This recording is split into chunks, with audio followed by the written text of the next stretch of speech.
Hi, everybody. On Tuesday, America went to the polls, and the message you sent was clear. You voted for action, not politics as usual. You elected us to focus on your jobs, not ours. That's why I've invited leaders of both parties to the White House next week, so we can start to build consensus around challenges we can only solve together. I also intend to bring in business, labor, and civic leaders from around the country, from outside Washington, to get their ideas and input as well. At a time when our economy is still recovering from the Great Recession, our top priority has to be jobs and growth. That's the focus of the plan I talked about throughout the campaign. It's a plan to reward businesses that create jobs here in America and give people access to the education and training that those businesses are looking for.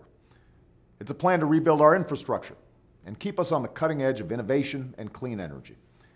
And it's a plan to reduce our deficit in a balanced and responsible way. This is even more important because at the end of this year, we face a series of deadlines that require us to make major decisions about how to pay down our deficit. Decisions that will have a huge impact on the economy and the middle class, not only now, but in the future. Last year, I worked with Democrats and Republicans to cut $1 trillion worth of spending, and I intend to work with both parties to do more. But as I said over and over again on the campaign trail, we can't just cut our way to prosperity. If we're serious about reducing the deficit, we have to combine spending cuts with revenue. And that means asking the wealthiest Americans to pay a little more in taxes. That's how we did it when Bill Clinton was president, and that's the only way we can afford to invest in education and job training and manufacturing, all the ingredients of a strong middle class and a strong economy. Already, I've put forward a detailed plan that allows us to make these investments while reducing our deficit by $4 trillion over the next decade. Now, I'm open to compromise and new ideas, but I refuse to accept any approach that isn't balanced.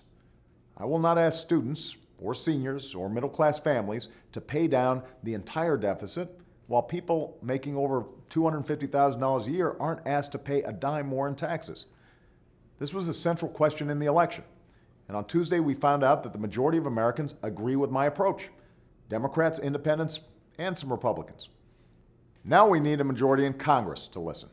And they should start by making sure taxes don't go up on the 98% of Americans making under $250,000 a year, starting January 1st.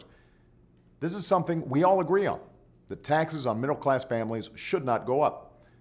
Congress should permanently extend the middle-class tax cuts right now, even as we negotiate a broader deficit reduction package. It's a step that would give millions of families and 97% of small businesses the peace of mind that will lead to new jobs and faster growth. There's no reason to wait. We know there will be differences and disagreements in the months to come. That's part of what makes our political system work. But on Tuesday, you said loud and clear that you won't tolerate dysfunction or politicians who see compromise as a dirty word. Not when so many of your families are still struggling. Instead, you want cooperation. You want action. That's what I plan to deliver in my second term, and I expect to find leaders from both parties willing to join me. Thanks, and have a great weekend.